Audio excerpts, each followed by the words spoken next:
nature restoration law for me was a classic example of a failure of democracy. A Green Party member for the Austrian government voted in favor of something that her party did not agree with. Not only her government did not agree with it, but by extension, the electorate did not agree with it. So she had no democratic right to go and vote against the intentions of the country. But that's what she did. And everyone, including Sean Kelly, celebrated it, as a win for the environmentalists. And this is, I suppose, from an Irish perspective, we've got a very, very similar scenario in that over the last number of years, we've had a minor party in government that's only got a handful of seats, ended up with a vastly disproportionate number of ministerial roles. And as a result of that, they've just completely twisted the narrative in Ireland in relation to the whole environmental discussion. Hold on 1 second now. One person in the door doesn't get anything through. It's voted on. No, but hold on. It's voted on. And if it's not supported by the majority, and while you can kick the daylights out of the minor operators, they were fully supported by the major operators. In relation to the nature restoration law, whether we like it or whether we don't, this is the problem. And my understanding is that the Austrian government has put something in, and I'm open to correction into the European Court. I don't know whether that's done or not, but unless that comes out with a different outcome, Ireland has to comply with the NINRL, which is a nature restoration law. There's no point in anyone. I'm not trying to say it doesn't exist. I'm just highlighting the fact that I think the whole environmental debate is an exercise in hypocrisy. An awful lot of what they propose as being good for the environment is not necessarily good for the environment. Like, it's just even the fact that the Eamon Ryan, when we were pressed with the risk of lights going out 2 years ago because of the unreliability or the concerns with the electricity generation in this country, he went and bought in a number of gas-powered, methane-powered turbines to fill the gap. They're still sitting in the port in Dublin because they never figured out how they could actually get it out. And the concern is that the M50 cannot actually transport them. Now, today's news is the celebration of our energy. And the fact that year on year, I think it's something like 15% down on last year. The amount of electricity we've imported this year is 84% higher than it was last year. And last year was 12 times higher than we'd ever done before. It's getting to the point that by the end of this year, we will import about 25 or potentially 25% of our total electricity is going to be imported. But that doesn't count because it wasn't generated in Ireland. And that's considered a win and a reduction in the Irish carbon footprint. It's a lie. It's an absolute lie. And that's why agriculture is getting blamed so harshly, because agriculture is one of the few industries where we actually produce something to export. It's one of the indigenous industries. It was the industry that the government turned to in 2008 when the economy hit the ropes, and that's where the Farming 2025, that plan to actually grow the agriculture sector to try and save the economy and grow it up again. And once we could get into a point of surplus, they want to get rid of us again. So yeah, but we're living in an environment at the moment of ticking boxes, not reality. The facts are, and it's not alone Ireland, Europe is happier we're becoming the salespeople of the world, that if it's produced somewhere else, if someone else can be blamed for the emissions, that we'll use it. And that's becoming a problem. Go back to your analogy of the electricity. Near me here at home, there's in Shannon Bridge, there's it's actually diesel, right? Diesel tanks under it, right? So that's coming in from somewhere, right? And yes, you have to make sure a country has enough power, but that's what has gone on there. And what has happened, right? For the percentage, be it that Burnamona, Dun and Peat, it is now being replaced by either gas, as you said there, or it's been replaced by diesel. And yes, there is more wind, but the percentage year on year with the amount of wind farms has gone up isn't rising significantly enough if you look at it. And I think that we're ticking boxes, as you've highlighted there, the percentage that's being imported through interconnectors. And interconnectors aren't a bad thing because you can reverse it the opposite way if you had plenty. But we're becoming, we're massaging the figures to look good, and we're ticking boxes. And I don't believe in ticking boxes. What we need to do is have solutions, not ticking boxes. Climate policy. First is that every sector shall reduce their emissions.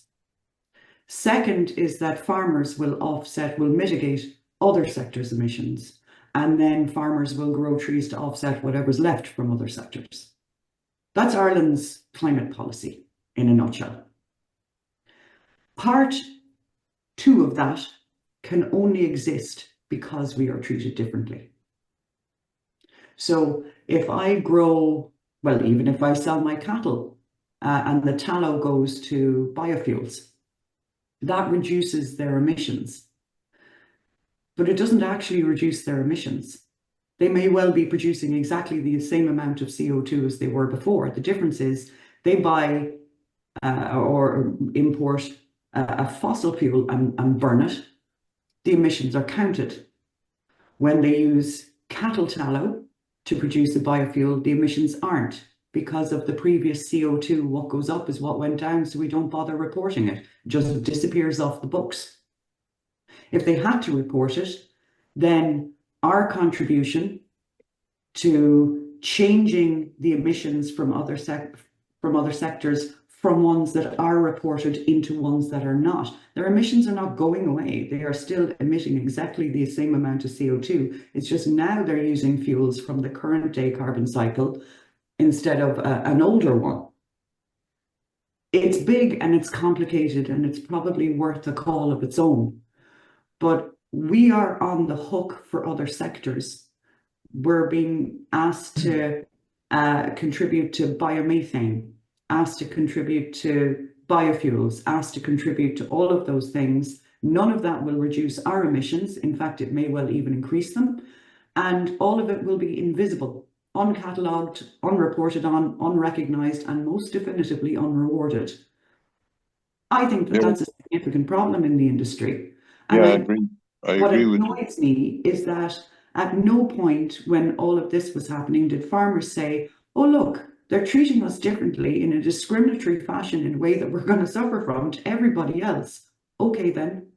I think farmers are so bet down by the absolutely appalling attitude and treatment by successive governments over the last 3 decades that I think they've just lost the energy to get up and running and fighting back in a way that they once did. And I wonder, Michael, I have a question directly for you, and feel free to tell me to back off. But I think the biggest problem that we have politically is that there's actually very little knowledge about any of this.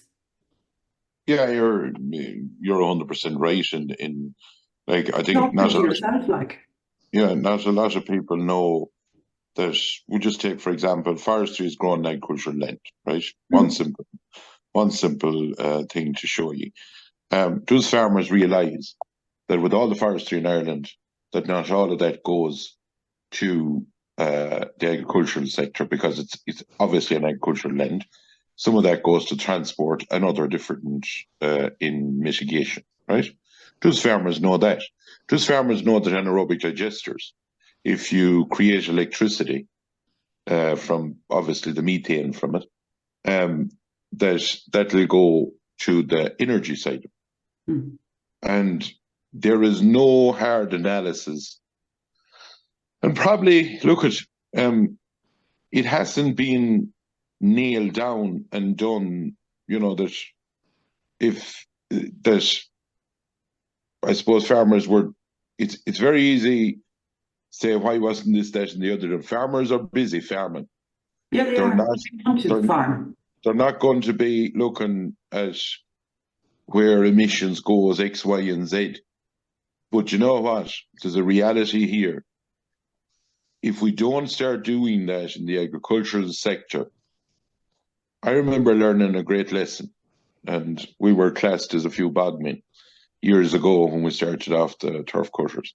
And I remember on Midwest Radio, it was a famous interview done with a senior scientist, they stated that a complete bog was like we'll just say it was 2,000 or 3,000 hectares. If you went into one part of that, what was actually said, it's like a paper bag. And if you filled it with water, if you went to one part, bang, you had the whole lot destroyed.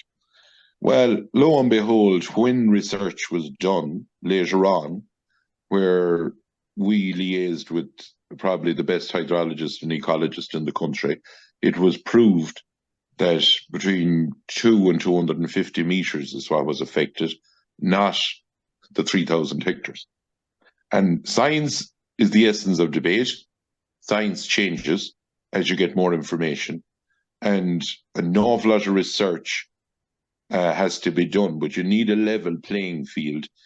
And where I have a problem is, and we have this in our document, that a full research and analysis needs to be done before we go saying stuff that we might regret down the road as being proved completely, wrong, and we'd be doing harm to our own sector. But why is there no mechanism to prevent the government from creating and enforcing punitive measures? Why is there no evidence base required? Why is there no standard? Why is there no duty of care here? Well, if you look at the way, right, the climate bill. The climate bill went through the door. Okay, we got called out. 10 of us, I think, or 12 of us that voted against it. Everyone else voted for it, right? We're bet out the door. So then you're called a climate denier and all that crack. That's fine. People can call you what they want. But There's a reality here that we brought up, we questioned all of those things that we're after talking about today. There's decisions made way above Leinster House. You talked about, say, there's the COP and there's the EU make decisions and there's the United Nations. And basically all that's handed down. We have ministers there, but the reality, and there's no point in saying it, and that's why we're trying to change tack completely, is that if you're not within in the kitchen where the dinner is being cooked, you're not going to change it. That's it. And there's no point codding people, and I'd be very much to that, that it has to, if we want to change things, it cannot be the same ding dong. By all means, no, we need something different.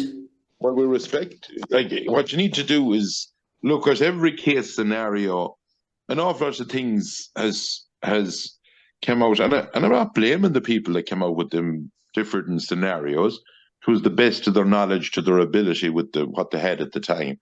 But what we need to do is keep doing the research, and we need to put a lot of money. Ireland is an awful lot different to Holland, I'll put it that way to you. Totally different country, totally different type of farming, everything. In actual fact, Ireland is a bit different to a lot of countries in Europe. And we need to do our own research. In fairness to Teagasc, they're doing some at the moment, but they have only a certain budget. In my opinion, we need to really put a fair resource into a lot of this, or the horse will have bolted, to be quite frank about it. But Michael, just on that point, because again, I mentioned this thing about the hypocrisy of the whole environmental, but also the democratic failure. And I mean, the Climate Action Bill, I think that at the moment, the voices for rural Ireland, not just agriculture. And first of all, they talk about agriculture like it's a bad word. We're producing food. That's what it is. Food production has associated emissions, right?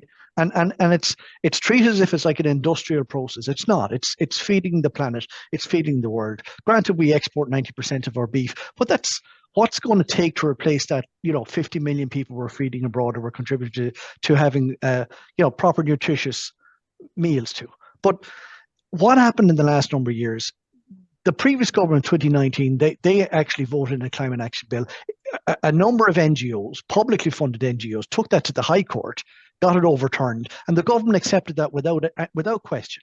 So they overruled what the democratic elected government actually decided. They overruled that. And what did Eamon Ryan do? He gave them a 70% increase in one sitting to the members of the environmental pillar back in 2020, in the middle of at the start of the global pandemic. He was funding them. Now, the reality is, if you look at their balance sheets over the last number of years, that's the reason why we're getting drowned out. It's not that there's more environmental, and there is more environmental concern, because it has been blasted. Every time you're on the radio, they've got sitting weekly spots on the main radio stations where they come out and annihilate agriculture. Only yesterday there was a controversy where the education, a book for the secondary schools, and it displayed traditional Irish families as like rednecks in iron jumpers with pitchforks and cows, and that they're opposed to change. And then the modern families like taking selfies outside of the that's taking selfies. There you have that. So taking selfies outside the Colosseum. Like this is complete and utter annihilation of the reputation of rural Ireland. We're not rednecks. We're highly educated. Most people involved in agriculture are highly educated. Most in the beef sector have got careers outside of the job or the farms that they operate. But they're being treated as if they're buffoons or fools. The reality is the science doesn't stack. One thing you must remember, right? And I'm not saving any minister or anything like that. No minister micromanages their department down to the last thing, right? There's a permanent government, right? And be it in education or whatever, and I actually looked at that. I'd always call myself proud to have done Irish dancing, right?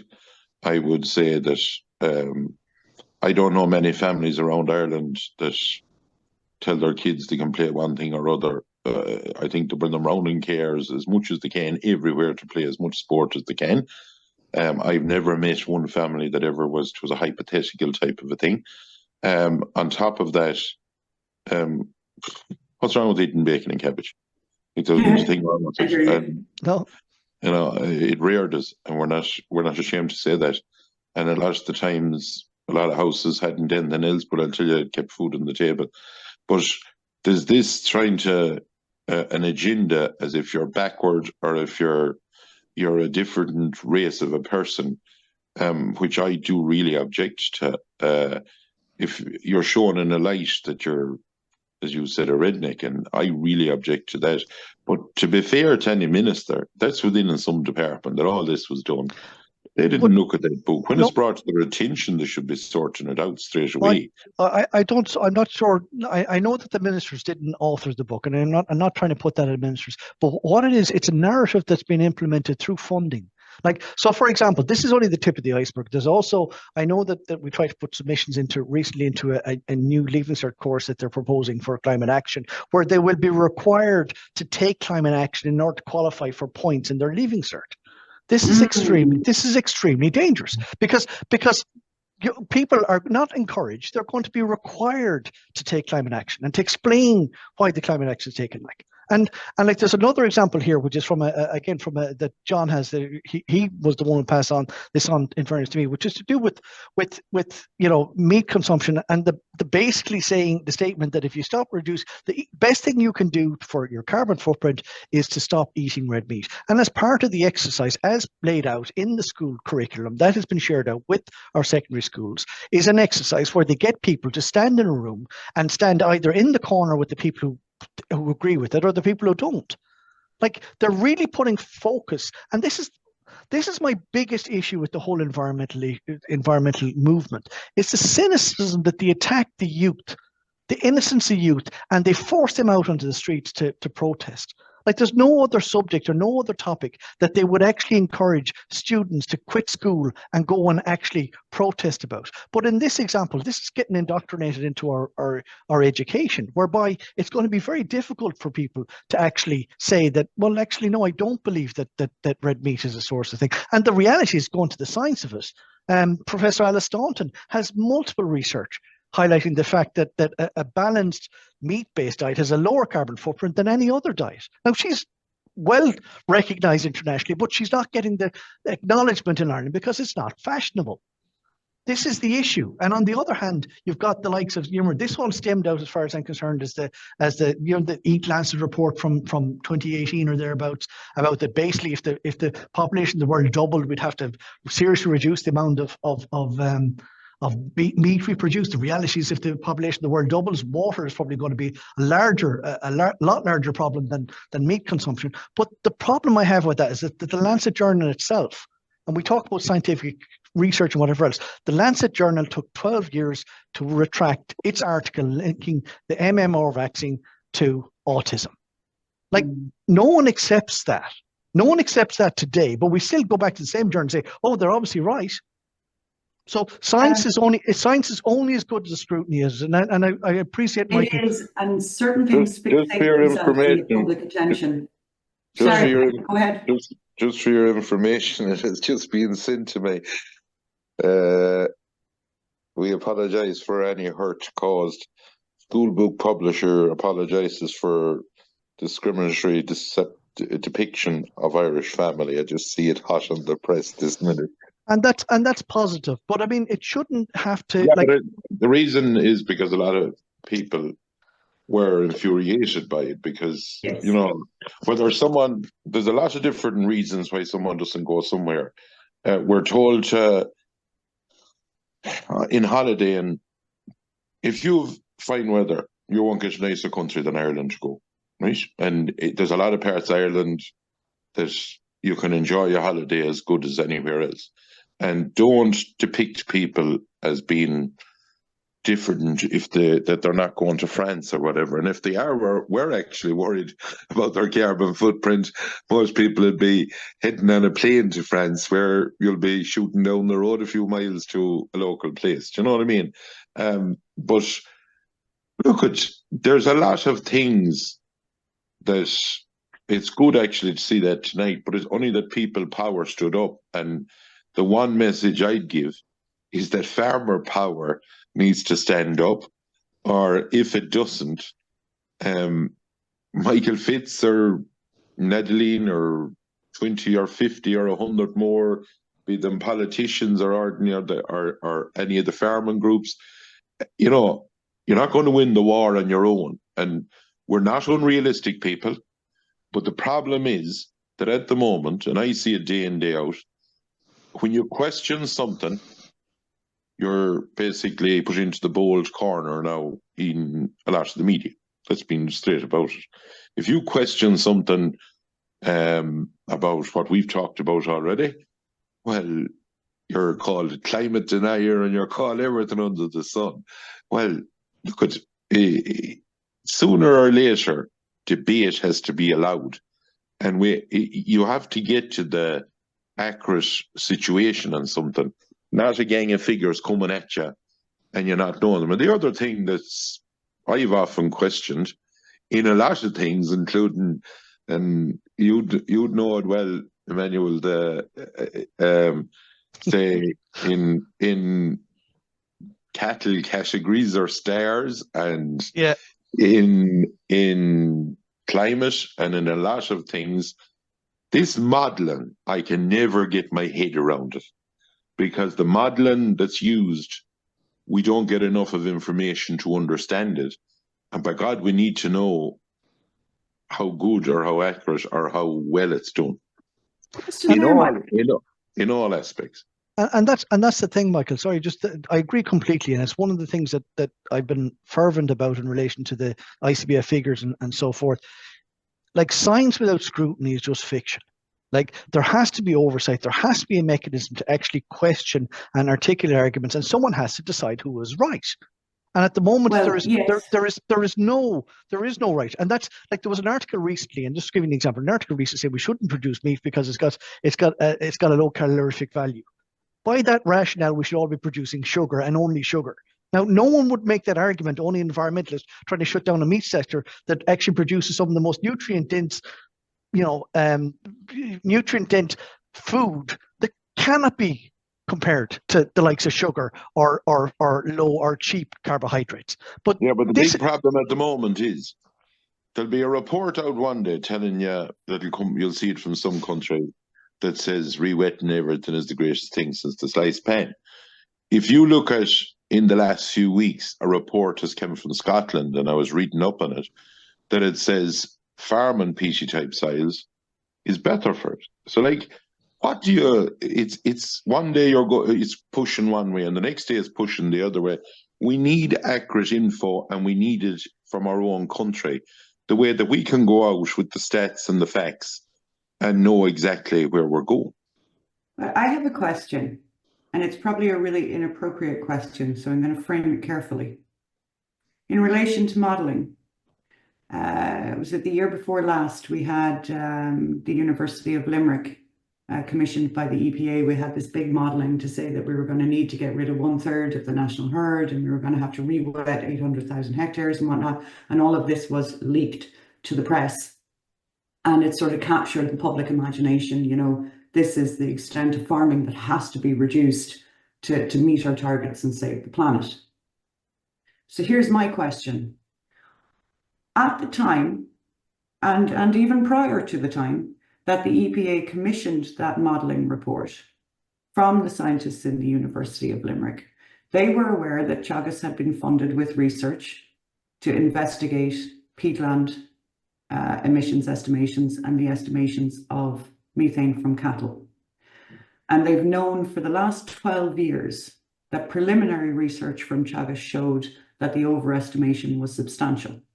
And in fact, they knew from the IPCC that because we were operating at Tier 1, it was likely that the overestimation was substantial. So if you had a set of figures in front of you, accounts, whatever kind of figures, and you know that you've got a bunch over here who are working on making these figures more accurate, why would you spend money to commission modelling that was going to use the figures you knew that was wrong instead of waiting for the figures to be correct and use those in modelling? Because sometimes the right hand doesn't know what the left hand is doing, to put it very simple to you. Well, maybe so, but like I can't accept that. That was sent to the public, and it was entirely on figures that the people commissioning the study knew were incorrect. Yeah, but let's drill down to the facts. The facts is that if there was no cattle in Ireland, if there was a blanket put over it, we're not going to save the world with Ireland. Let's be clear about that. The facts are that Brazil and other countries like that is going up more than our total national herd. So let no one think that by us crippling the farming sector is going to be achieving anything in the line of, yes, if there's new technologies, which there is. There's new stuff coming out constantly, and farmers are using it. And that's the way you work. You work with people, not frighten the daylights out of them, and not put them in a situation that, as I often say, a bad decision is a bad decision, a good decision is a good decision, but no decision and leave in a vacuum. And that's what's happening in the farming sector at the moment.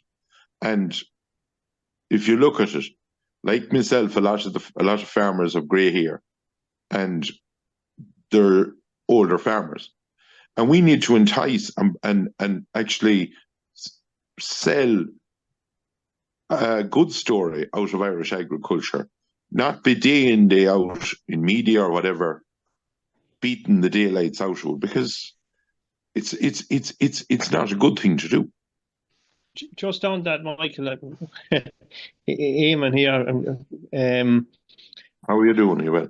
Not too bad. No, there's just one thing that hit me there, and like you're talking about farmer power, you know, and politicians can't do anything really unless the farmers get agitated about stuff and make their voices heard, you know. And you've said it yourself there. It's a fact that farmers aren't really engaging in this whole thing. You know what I mean? They're very quiet and they're taking their beating, you know.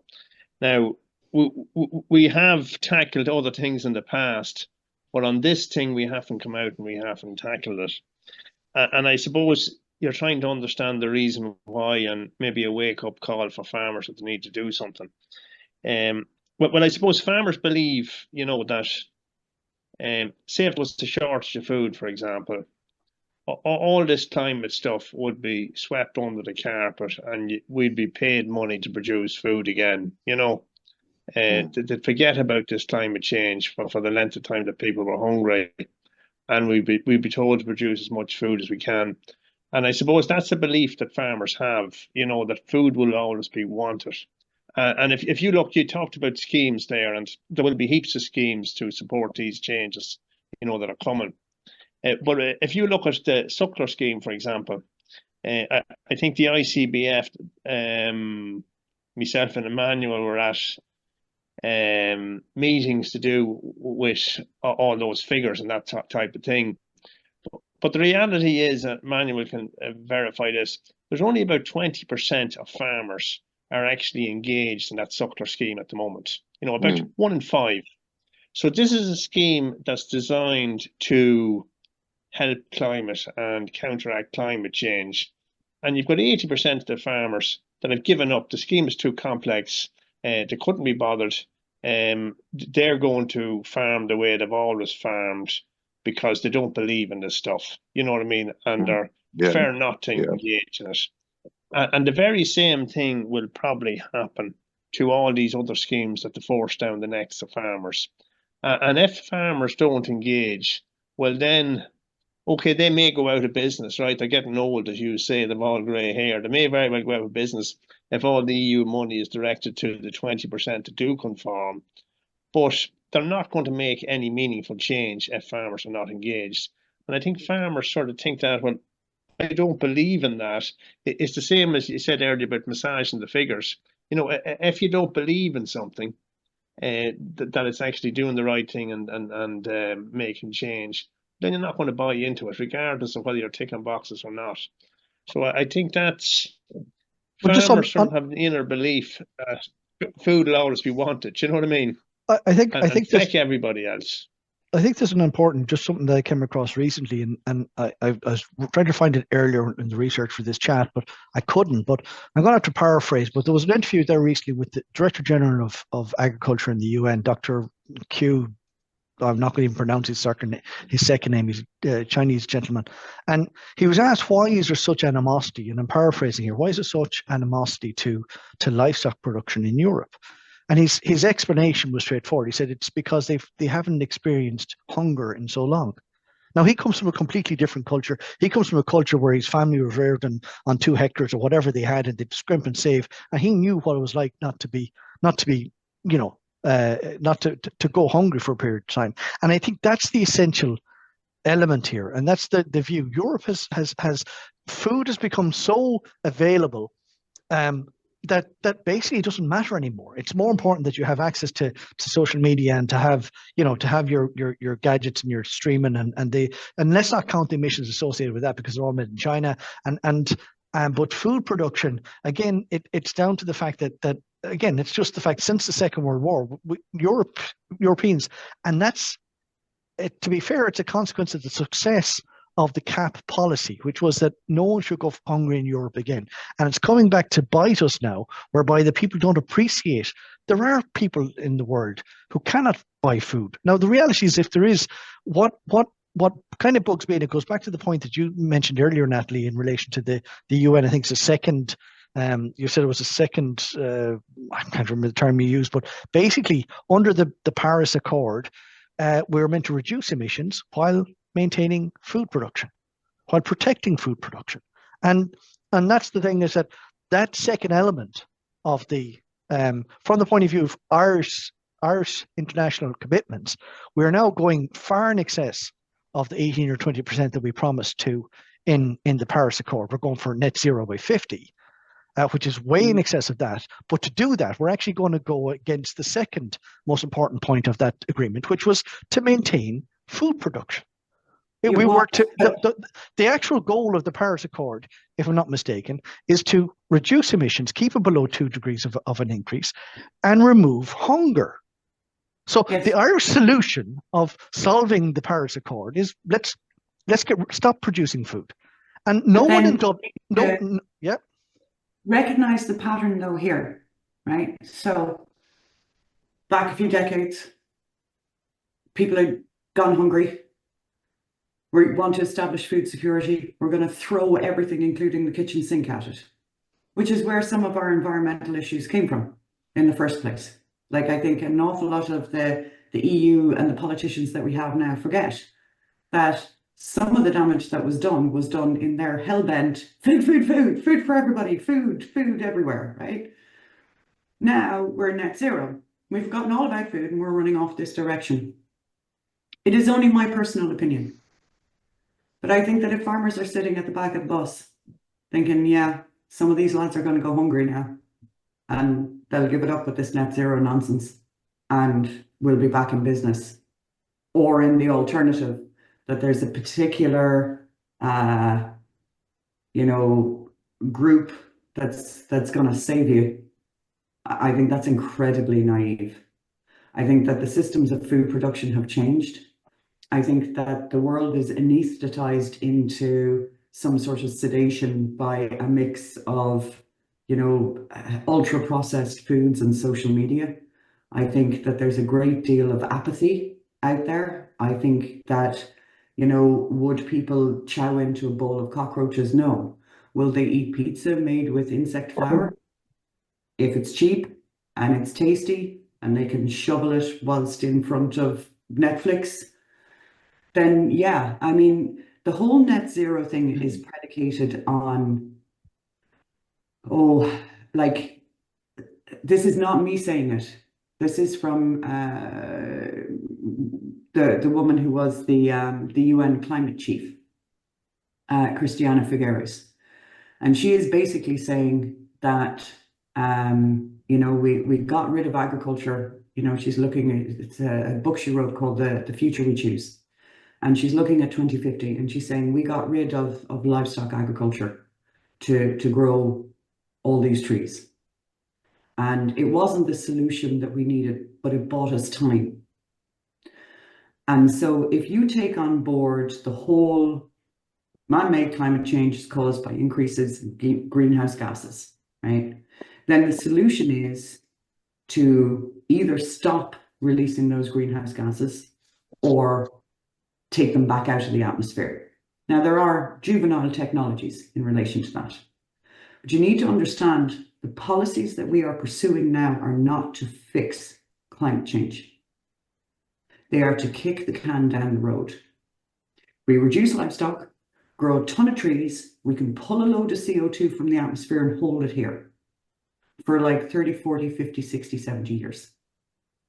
But eventually, those trees are going to start dying. And that carbon is going to be released. You cannot make it so that we never released all the CO2 from fossil fuels. And fossil fuels are the problem. If there is a problem here, these are the major parts of the problem. And I'm not saying that agriculture didn't have a role in getting to where we are today. And I'm not saying that agriculture doesn't have a role in getting to somewhere better tomorrow. But I am saying that role should be recognized. It should be valued. It should be weighed reasonably against the idea that humans need to eat and they need to eat good quality natural food. And they should be rewarded, not in like, oh, here's your pittance of a few bob that the EU pays into your account twice a year. No, I mean that there should be viable business models constructed whereby farmers are able to set a price for their labor and for their products, right? And so ultimately, what happens if we all do this? We get rid of all the livestock, we grow all the trees. And then international governments do exactly what they've done for many decades, which is fail to deliver on these technologies that are going to solve the much bigger problem that we're now going to have 50 years from now. None of this is written down. None of this is a policy. None of this is a law anywhere. None of us have any enforceability. None of them have any accountability. It'll just be, oh, such a loss, those farmers didn't grow enough trees. And that will be how it is. If you told me that we had to get rid of cattle to save the world, you think I wouldn't do it? You tell me you want to get rid of cattle so that you can buy some time to save the world and so that the fossil fuel companies can stay making billions? Right. Not just on that point, we had a pleasure of having an interview with Dr. Richard Linton, sorry. And like his core point is that if you get rid of every cow on the planet, not only every cow, every ruminant on the planet, everything, the most you can expect to save is 0.02 of a degree over the next 50 years. So wipe them out. And it would be overtaken almost immediately by continued fossil fuel emissions. Absolutely. And that's the issue, is that and again, that's the narrative in Ireland is probably disproportionate to other countries because it is our only real indigenous. We don't have another methane producing activity. We don't, if we had oil wells, if we had those things. And that's also a very valid point, which is that one of the things that has actually helped skew the conversation a little bit has been the research as regards to satellites. Over the last number of years, they've put satellites on the ground. Now, what they're realizing is that I remember in 2020, during the middle of the first lockdown, where the entire planet was shut down over COVID, I noticed that year that the actual rate of increase in methane that year actually doubled. It went from 9 parts per million of an increase to 9 parts per billion. 9 parts per million to 16 parts per million. So it was effectively a doubling of the thing. And I was trying to understand, I couldn't understand why would that happen when industry shut down, everything shut down. But what the satellites detected was something like a 40 or 50% increase in emissions from the pipeline from Russia to Europe because they were doing maintenance. So the fossil fuel industry, I mean, there's a hole in the ground in Turkmenistan called the Gates of Hell. It's not producing methane because it was set on fire in the 1970s and has never gone out.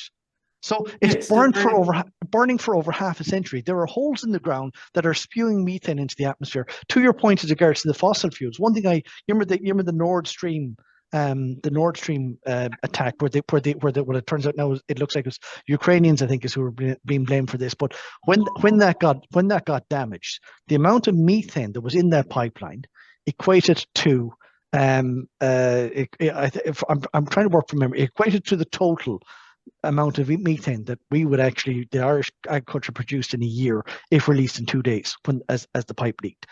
And the thing was that the difference is that in 26 or 28 years time, in 12 years time, there's going to be an additional 500,000 tons of CO2 in the atmosphere that wasn't there previously. And to your point in relation to the 29 to 28, there's no additional carbon after the natural life cycle of methane back into the atmosphere. But there is no differential. Again, to your point, there should be a differential between the fossil fuel methane and the actual carbon methane. That's why I find it so ironic that the fossil fuel methane is actually the fuel of choice for the environmentalists. You see, when we started this, myself and John, we were looking at it and we were saying, why would they be so hell-bent on reducing methane from cattle when methane from cattle is very clearly not a significant enough amount of the problem? Why would you risk the production of healthy natural food for the really, really small outcome that you're going to have when you get rid of the cattle?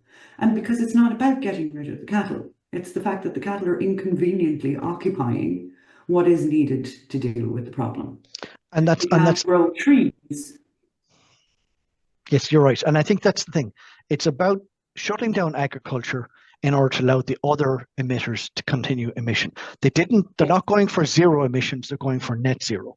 So net zero means that they're going to have to shut us down, grow trees to try and offset the other emissions from aviation, from hold on yes, a second.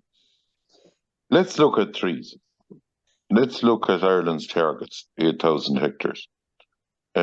In 4 years, from 2020 to now, we haven't reached what we said we'd do in 1 year. Why? Because the department is totally not, it's in a mess, to be quite frank about it. On top of that, there's new rules in that made land that was workable for growing trees not workable anymore. Right? That's the first thing on trees. Second of all, to go back to Eamon's point, I'm not saying that farmers, as I said earlier, they're good at farming, they're good at producing food. They should be respected for that. But we do need to do research with the likes of Chagas and put the funding in to make sure that we have the armature or the resources and the information to be able to tell people the story of farming. On top of that, there needs to be a few red line issues for whoever is in government the next time, and that won't be far away. And one of the red line issues needs to be that there'll be none of this, some of these headlines you'll see, we need to cull the herd or whatever. It needs to be a very definite red line issue, as well as the nature restoration law, plus respecting farmers and putting the wherewithal and the resources into the farming. Like today, and you're well familiar with this, in Brussels, the debate has started again about the export of cattle. And I know that you've done, but if you don't have you know as good as I know that if you don't have a good live trade, you won't have a good dead trade. And the eye needs to be kept on the ball by us as politicians, and all the farming groups lobbying in Brussels to basically give the information that we're a unique setup in Europe. We're not the same as where you have landlocked countries. We're totally different. And we need, obviously, special circumstances when you have to go by boat. Do you understand me? And there's a lot of headwinds that we need to keep our eyes on. But in the line of making decisions, there needs to be commitments from future parties or governments that people know where they're going. Because at the moment, the fear I have in talking to farmers is that they'll all tell you, sure, like, right, we'll give you an example. 3 or 4 months ago, on peaty ground, if it went in for BIS, there was supposed to a thing come in August that you'd agree that you wouldn't dig any drain in a new drain or shore it. That's kicked down the road a bit. But let's call a spade here. It's an EU reg. And what they're doing is kicking it down the road now because there's obviously an election coming up. But it's an EU reg that's there. And what they're doing is, and this is where they crucify a farmer, is they put enough of obstacles in their way that they're basically force them into a situation where they have to do something. And that's not the way you should work with agriculture. You should bring them with you. We need agriculture, and I've said this before now, and I'm saying it here again. It's a dreamer that thinks we're going to hit what we signed up to a few years ago that we'd hit by 2030 is unattainable. There's no point in kidding ourselves. We're not going to be there. And I think we're as well to face up to that reality sooner rather than later. Sorry, Mike, just when you said the target of 2030, are you talking about the total emissions from all the sectors? I'm talking about all the sectors, transport, everything. In my opinion, they're in the hope and God of reaching these. We might go near it in some of them, and then other ones them will be way off it, because like you talked about fossil fuels there. Well, we do a bit of higher. The only thing we can use is diesel at the moment. We have nothing to, do you know what I mean, to do the work. And for every farmer, the same. And we need to make sure that we put on, when you go to turn on the light in the next room, after you turn off the one in the near room, that will come on. And we have to be very careful. We'll get there with certain things down the road, but you cannot just go from zero to hero overnight.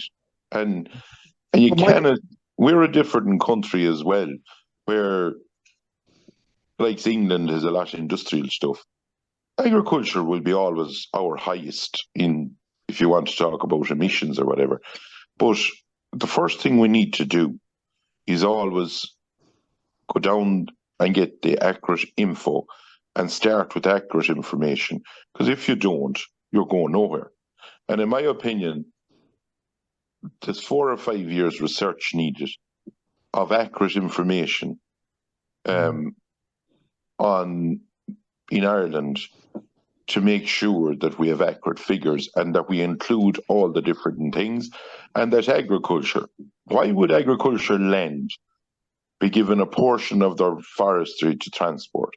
Why would, and around the country there's people putting in plans for anaerobic digestion, why would they, that's creating electricity for energy, why would they not be given, because the slurry or whatever they're using in it, why are they not getting the benefit out of it? And it's a very lopsided scale at the moment, and we need to balance it up. And in the line of legislation, it's ministers that's going to decide legislation and a council of ministers in Europe. And we need people that will basically go against the grain, because there's too many people going with the flow. Well, Michael, there's actually I've a major concern with the 2030 targets, and it's tied into the legislation that the government can be sued basically if they don't reach their targets in 2030. So the environmental groups are going to start suing the government for not reaching its targets. Now the targets, the sectoral targets are not binding. The overall target is. So the real risk that I see is that in 2029, when transport actually increases instead of decreases, emissions from energy is probably just going to be offshored. It's all going to be coming from the UK anyway. So that might bring it down somewhat. Let's be clear on this. Offshore, in my opinion, is a good thing. No, I'm saying offshore. I'm talking about offshore. I'm saying the emissions will be offshored, like the offshore accounts. But if we have offshore turbines or whatever, that's a good. But listen, call a spade here.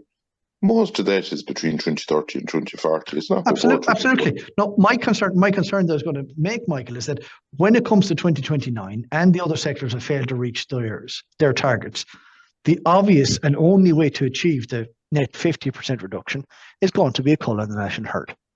Because regardless of regardless of whether it is the problem or not, it's the only way you can guarantee a change. It's either that or do a lottery and tell every second person to take their car off the road. And they're not going to do that. Have a look up to now. Have a look up to now on what was the European Trading ETS? Yeah, where a lot of the plants at the time got carbon credits or whatever. There's also carbon credits that you can actually buy, but like. My problem is that we signed up to something. It's like me saying I'll win the 100 meters in the Olympics. They're in the hope of God of me doing it. And you have to be realistic about it. And we need to make plans for that rather than thinking that we're going to just drop the sledge on something, regardless of what the outcome is. You do your best. You use as much technology as you possibly can. But after that, that's it. There's no point in living in a dream world. The problem with that, Michael, is under the legislation, the NGOs are going to start suing the government. Yes. You mentioned the point that, now I might phrase this wrong, but you mentioned the point that the government's plan is that basically they want to get rid of livestock and they want to plant the farmers' land with trees, right? To absorb CO2 or whatever it is, right? Now, I've heard it said, and you can say whether this is true or whether it's not true, that properly managed grazing ground actually absorbs more carbon than trees. And one of the reasons that happens is that the grass grows for 11 months of the year, whereas trees might grow for 8. You know what I mean? And if you have 3 cuts of silage or cows in a strip grazing situation, that grass is growing, and it's absorbing carbon. Is there any truth in that in your view, or any argument for that? I think there was a lot of evidence for that presented. The UK are doing a huge amount of stuff in relation to that. And we have our own, I think Gary Lanigan and Chagas is doing a lot on grasslands too. I probably don't have significant enough knowledge to say definitively. And I will say the position of getting rid of livestock and growing trees, this is directly from the UN climate chief, Christiana Figueres, from her book. But none of it, let me put it really simply. If you're trying to get fit and lose weight, the first thing your coach will tell you is that you cannot outrun a bad diet. If you're stuffing your face with pizza, it really doesn't matter what you're doing on the treadmill, you're not winning that war. Farmers cannot, with carbon removals, outrun inaccurate, bad data. You are looking at 10,000 kilotons in the difference between what's currently reported as emissions from cattle and what maybe is closer to a more accurate figure. Now, there's lots of debate to be had about, the different calculations and whatnot, but what we do know is that the figure we have is wrong. It's not a little bit wrong, it's a hell of a lot wrong. And I don't see how we as an industry can outrun that. Thanks, Nadaline and Michael, for joining us and filling us in everything. You've been very generous with your time. Not at all. Not at all. Thanks so much for having us. Thank you. Thank you. Thank you very much, Michael.